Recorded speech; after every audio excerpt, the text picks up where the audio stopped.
Good morning, everyone. Welcome to Fuel for Success. This is episode 172, and it's a Friday morning. I know everyone here loves Friday. I love Friday. Well, I love Thursday, Wednesday. We know that.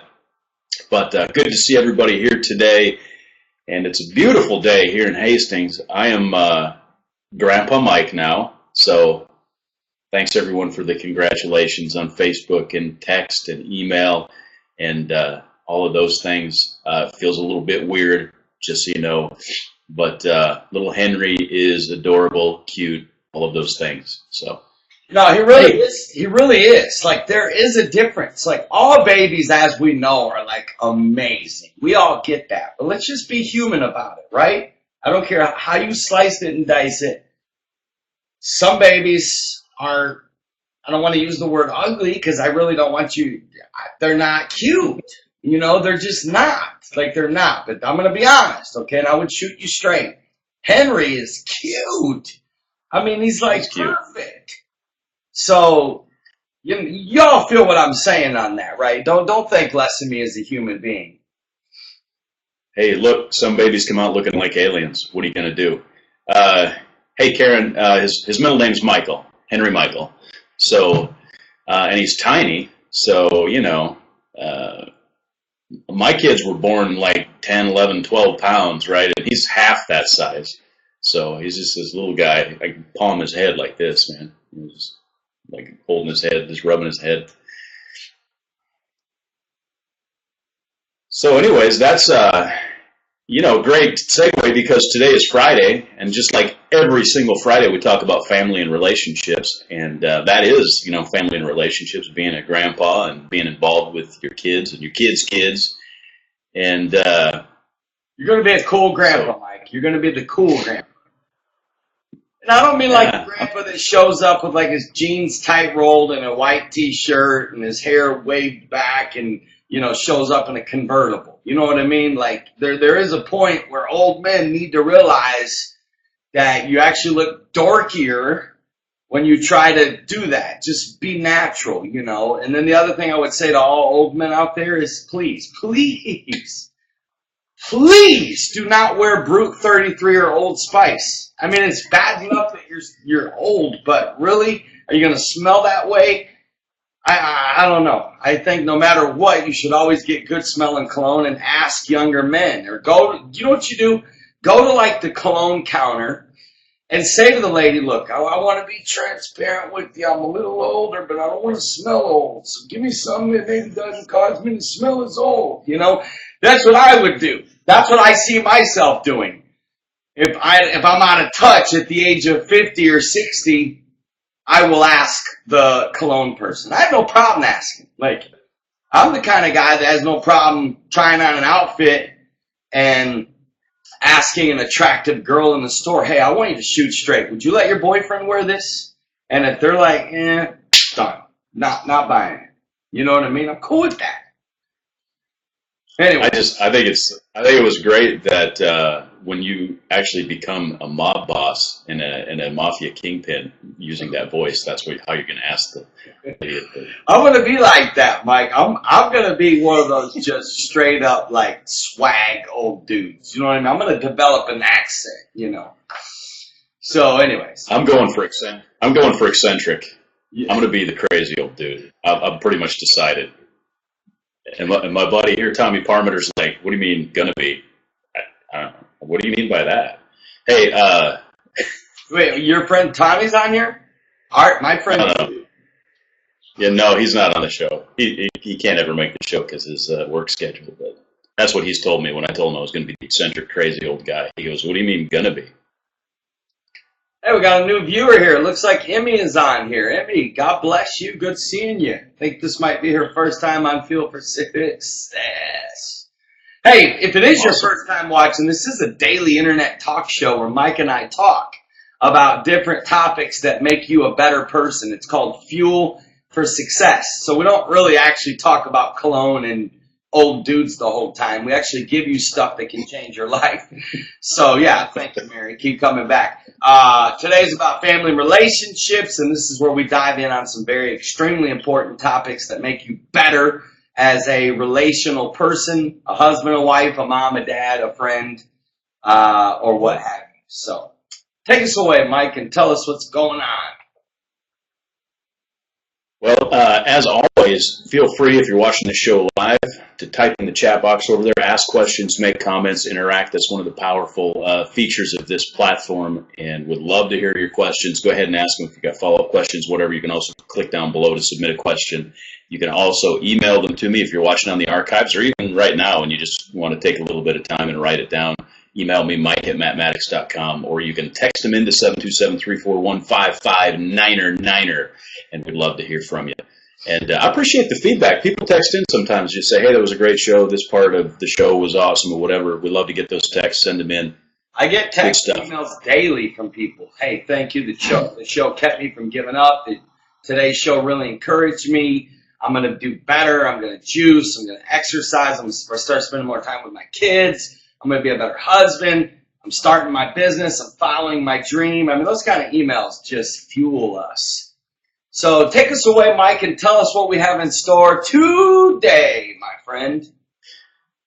Well, as family and relationship, we've got some questions that are, I've got some pretty serious questions that people are wanting to know about, and about relationships. We're going to talk a little bit about maybe even divorce situations and marital difficulties, and we're just going to get real like we typically do. So let me start with this question, and this is kind of an open-ended question, but I think a great one, and the kind of question that if we actually tell the folks who watch this, and one of the things that you teach, and I like to teach people, is be a good question asker. And if you see somebody that's good in relationships, this is a great question to ask. And I'm going to ask you this question right now. What was your hardest relationship lesson, like that you ever had to learn? What was the single hardest lesson you had to learn? That's a tough one, because there were many for me. Probably the hardest, you're talking about just relationships in general. I'm assuming this person wanted to know, not just maybe with, dating or marriage or whatever, all relationships, sure. Your friend, your brother, your aunt, your uncle, your boss. Probably the hardest relationship lesson for me was to not take things personal, and not assume the worst. A lot of this was rooted in some unhealed pain that I've since healed from. But not assume the worst, and not take things so personal, because you can have longer relationships, probably being more understanding and not as quick to is quick to feel hurt or to take things so personal. That for me. What about you, Mike? I actually got two. Two that I'd like to share. And one, and we've covered this a lot, but this really was a hard lesson for me, was to learn that there are seasons in relationships. And I'm not talking about like my marriage. Clearly, I've been married for 21 years, and we're not stopping now. So there's not a season in that. But that some people come into your life as a friend or as a peer, only for a period of time, and it's okay to grow past a relationship or to grow away from a relationship. And sometimes it's painful, but understanding that that's the natural flow of life, and sometimes that just happens. And that was a hard lesson for me, because it's hard for me because it almost felt like a failure to me, like when I had friends that I sort of grew away from, and I'm like, it's just, I feel like I'm failing them, but at the same time, sometimes life moves on and you go different directions, and that's okay. Drop my pen. We're going to have to ask you not to do that on the show, okay, my friend? Okay. 2 minutes in the penalty box. We need a penalty box. We do, actually. I would be in it all the time. So the second one would be like what, man? The second one, and there's a great, I think it was a Bill Cosby quote that he said something about trying to please everyone. For a number of years in my life, and I'm not necessarily what you would call a classic people pleaser sort of a personality, but I have a real hard time saying no. When somebody's like, hey, because I'm good at a lot of things. I can do things, and I'm high energy, and I accomplish things. And so people would be like, "Hey, can you help me do this? Can you do this for me?" I'm like, "Yeah, yeah, yeah." And a hard lesson for me was being able to tell people no up front, because it saved a lot of heartache down the road. In other words, it was very easy for me to overcommit in relationships, and and that's relationships with friends and peers and coworkers and things. And I would overcommit, and I'd be driving myself crazy trying to meet all these commitments. And in some cases, it broke relationships that I had with people, because I'd commit to something and they're like, and it ended up being what I would call a lack of integrity. It wasn't intentional, but I wasn't able to follow through with what I'd said, and that was a tough lesson for me. Yeah. And one of my others would be that I really had a hard time. I used to try to make everybody my inner circle and everybody my best friend, because I love people that much. Yeah. I just want, like, hey, come over, let's go on vacation together, come on, And then you get on vacation with Bad idea. 7 more days with this person, But anyways, so take us away, Mike. Tell us about some other questions that have come in, my friend. Good to see Jeff Sandiford. Come on down. Yeah. Jeff's a winner in life. He's the kind of guy that, he's definitely a keeper and a winner. Good to see you, Jeffrey. Yeah. There's a guy that friend gets of ours. relationships. He gets it. He gets it. Yeah, and he's been a great encouragement to me personally. So thank you, Jeff. Hey, speaking of vacation, I'll just segue to this one. And this is I've never had to deal with this, but here's a question: what should you do if your spouse wants to take a separate vacation? Do it! No, I'm just kidding. Are you kidding? Married couples, are you joking? Like, first of all, I believe in taking as many vacations as you can. Your goal should be 4 to 6 a year if you're able. Should be at least a goal, right? Because it's all about memories. That's what vacations are all about: resting, memories, replenishing.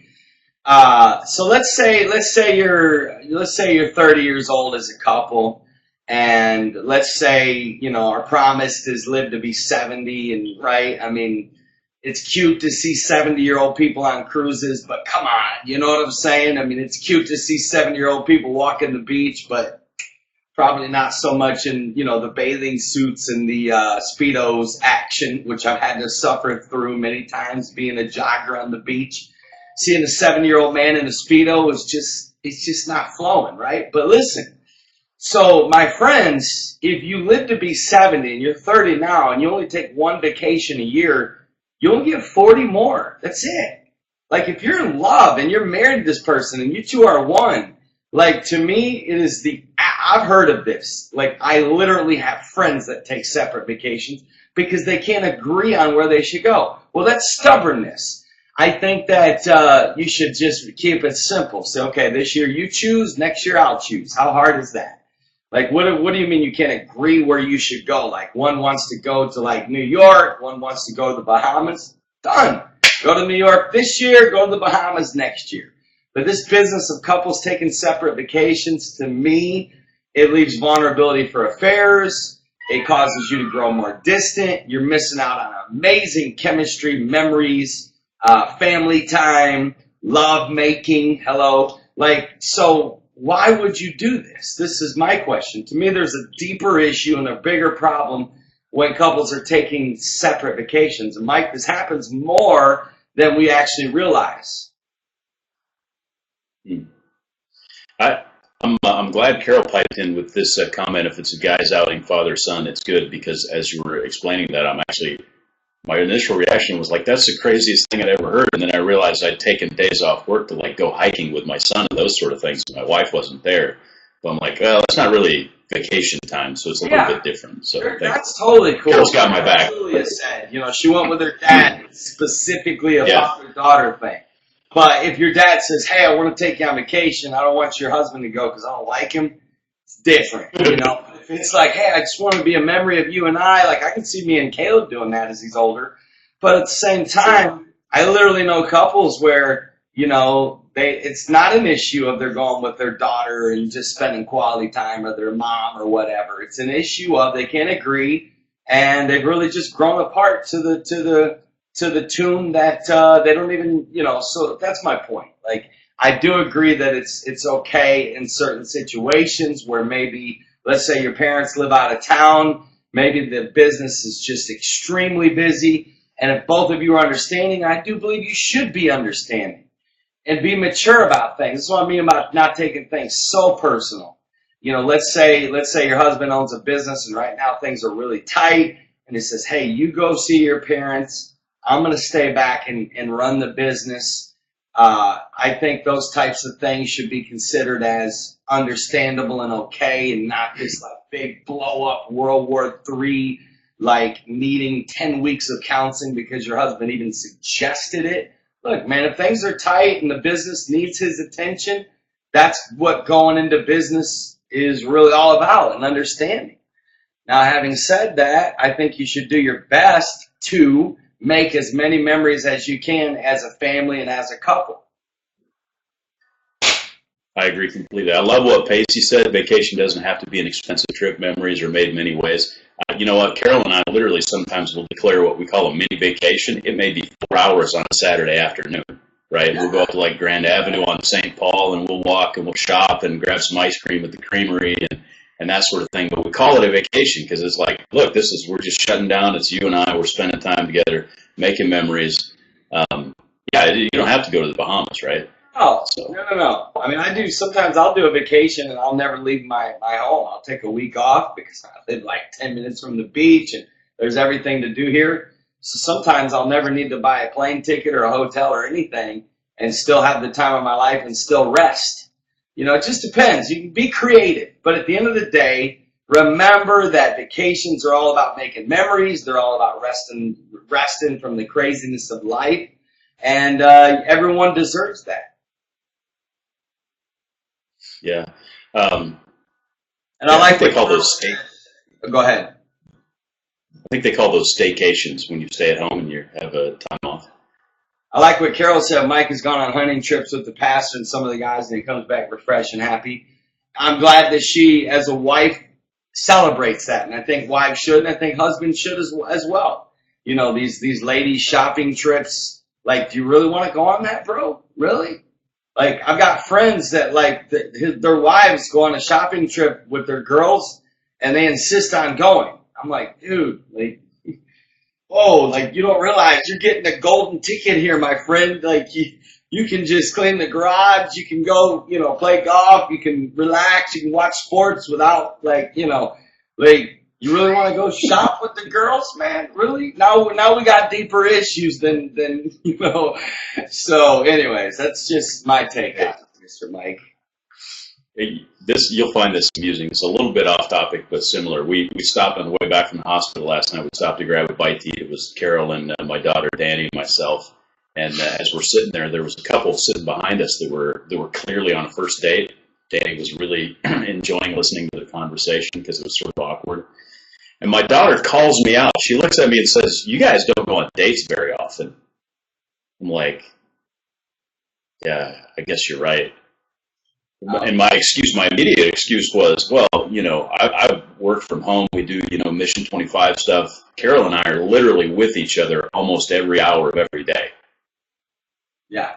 And that was my excuse. And then I went, that's a lame excuse. Yeah.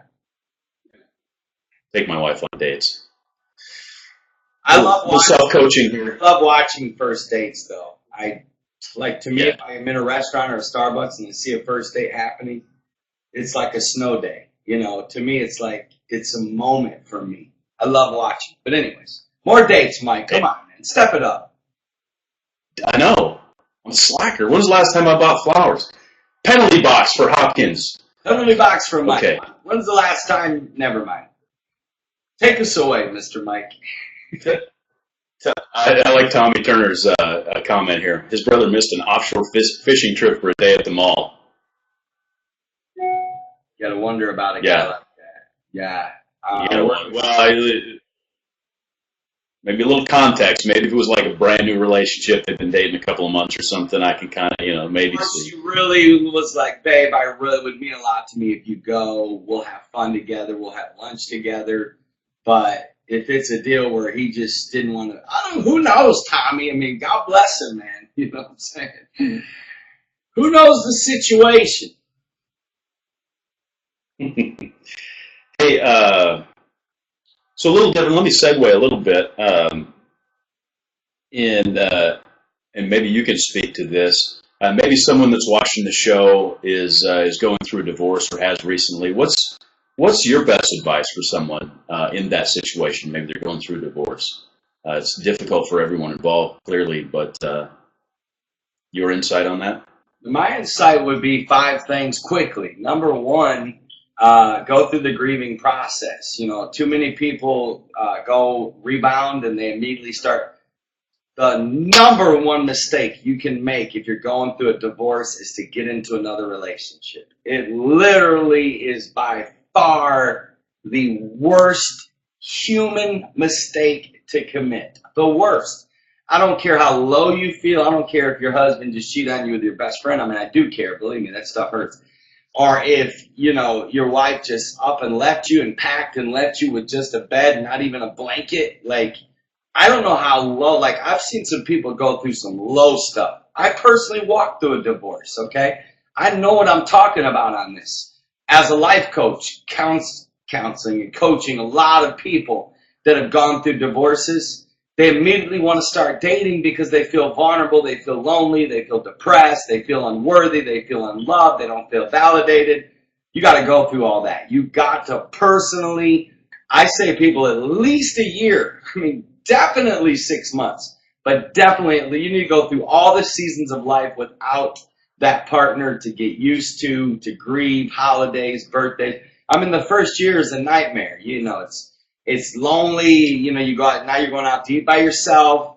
Now you're literally doing everything by yourself. You're going to bed by yourself. You're waking up by yourself. You know, there's so many changes that take place that to like immediately attach yourself to another relationship, there's too much codependency involved in that. You know, the second marriages have a 74% divorce rate. I mean, now it's just a little bit higher than the first.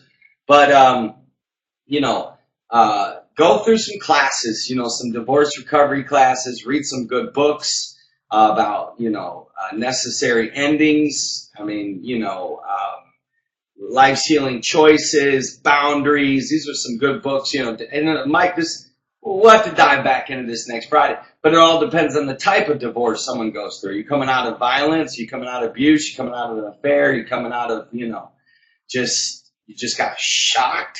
How many people have I met that I know that their wife of 25 years just up and left? I mean, there's a lot. This is a deep issue, Mike. This literally can destroy someone's life. And, you know, so I would say to anybody that's going through a divorce to take the time to heal, get in shape, exercise, because exercise will help you fight off the stress, the depression, get very healthy, start juicing, eating right, because you're going to need it. Your body, you're going through a lot of emotional drain, a lot of energy loss, a lot of, like I said, depression and pain. You've got to get healthy. You've got to be healthy when you go through something like this. Otherwise, you could easily let yourself go. You got to spend time with family and friends. Don't stop doing life. You know, I remember when I first went through my divorce, I didn't want to go anywhere. I didn't want to go to conferences. I didn't want to go hang with my friends because I feel weird. They're all, you know, there's 3 couples and me, you know. It's a weird feeling, especially when they start in on, you know, marriage conversations. I mean, but I made myself go through it. I didn't want to become isolated and just stay at home and, you know, whatever. So, yeah, it's a very good book right there, Pacey. But yeah, Mike, I'm not going to, I mean, I obviously really should be writing a book about this and plan on it because I want to help people that have gone through it because it is a nightmare. It's not easy and there's a social stigma to this and it's embarrassing and it's, you know, especially in the Christian community, most people don't know how to deal with divorced people. Most churches have no plan for a divorced person. So it's a big issue. We're losing too many people in this society. Over 50% of our society suffering from it right now. But anyways, next question, Mike. That's good. And I think just Al, real quickly, to a question that he'd asked about, you know, moving on. I think the danger of moving on too quickly is that you don't allow the healing process, and so that there's a process to healing that can't be hurried, really. Or you can go like me, you can go to the extreme, and I'm on 9 years. Nobody thought I would go 9 years before remarrying. 9 years, right? Yeah. So I went to the extreme. I definitely went to my year mark and beyond. Yeah. Hey, the next question deals with trust, and trust is an issue that affects every relationship we have, and with most people we have varying levels of trust. Obviously those that are in our inner circle, and we've talked about inner circle, are the ones that we trust the most. When do you know? Maybe what are some key indicators, or how can you know that you can actually trust someone? Well, I say number one, your gut feeling. Number two, you will always see little signs. You will always see, listen, people are going to show you who they are. Like they are. People cannot hide who they are. You're going to see it. I say that when people follow through on their promises is a good indication you can trust them. When people, when they're honest with you, when someone lies when they don't have to lie, that's when it gets real scary. Like, listen, lying sucks and it's wrong. It's stupid, right? It really is. But having said that, there's some instances where as a rational human being, you can look at it and you can say, look, I get why you lied. It sucks. It's wrong, but I get why you lied. But at the same time, what's even worse, Mike, is people that lie that didn't have to lie. And when there's situations that were presented to them where they really just didn't have to lie and they lie, that's you probably won't want to go any deeper in any type of connection or relationship with someone that will deceive and lie about stuff they don't have to lie about. You know what I mean? You ever met people, Mike, that they lie about stuff and you're like, well, why? Yeah. Why are you lying about this? You know what I'm saying? Yeah. Why this? For sure. I've seen people lie when the truth would serve them better, and you're like, well, that doesn't make any sense at all. There's no logic behind it. So, what are some other things that may? What are some positive attributes that you've seen in people that sort of lead you to believe that they're trustworthy?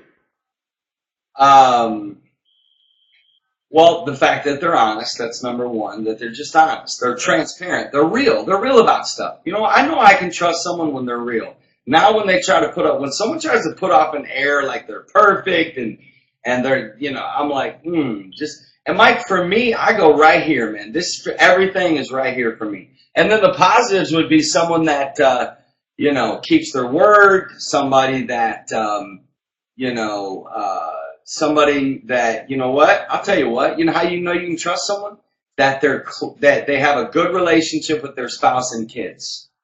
When somebody does not have a good relationship with their kids or their spouse, I'm not saying that they're like a mass murderer or a rapist or like someone that's going to steal your car at night, but I don't know if they would be safe to be in my inner circle if they don't have a close relationship. Look at the type of friends they have. What are their friends like? What is their relationship with their kids like? You know what I'm saying? I mean, those are some things. What about you, Mike? Anything you want to throw in on this, my friend? Well, I think one of the clear indicators that I've seen is that. Well, let me first of all kind of paint the negative side of it because it's easier to see the negative. But once you understand the negative, you can kind of see the positive. And I have difficulty trusting people that go to great lengths to point out everything that they do for you. Do you know what I'm saying?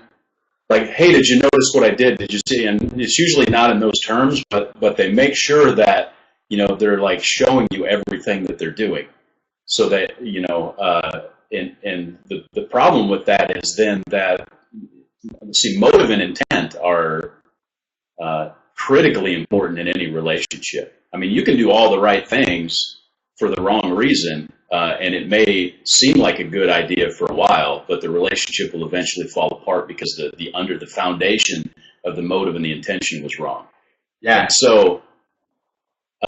And so that's an indicator of motive and intent is so. And if I see someone that maybe in some way helps me out. And I know relationships aren't all about what you do for other people, but indicators like if somebody, does something for me and they like never mention it, I'm like, wow, that there's somebody who really cares and is really, trying to be a blessing without trying to gain anything from it. And that authenticity is, an authentic desire to be, part of your life and have a relationship with you. I think that kind of shows through, that motive does. For me, like, I'll tell you this. I trust Mike and Carol almost as much as I trust Jesus. So they've done some things to win my trust. And one of the things is they've been very consistent. They've been there through the ups and downs. Like, anybody can be your friend. Everybody's your friend when you win the lotto. You know what I'm saying? Yeah. Everybody's your friend when you got the call that Oprah wants you on her show. Thank you, Oprah. I'm excited to be with you. Everybody wants to be your friend when you're at the top. You know what I mean? But your real friends are your friends when everybody has turned their back on you, when nobody's riding the train with you, when the chips are down, when it looks like you're going nowhere, but they still believe in you, they still love you, they get that you're better than what you're producing. Like, I know this, that I've been through a lot, and I know I'm not producing at my best, but I know in my soul that Mike and Carol get that. Like, they see the overall, whatever picture, and they also know who I really am, in spite of the fact that sometimes I've just been out of gas and out of energy and not able to give or not able to, but yet they've still been true friends. But I've had other friends that walked away. You know what I'm saying? So, how do you like me now? I'm playing that country song for all of you. I do love that song, by the way, though. But anyways. Yeah, Mike, good stuff today, man. Don't you wish our shows were longer? Sometimes yes, and sometimes no. Just being transparent. Sometimes I'm like, bro, I gotta go, man. I got stuff to do.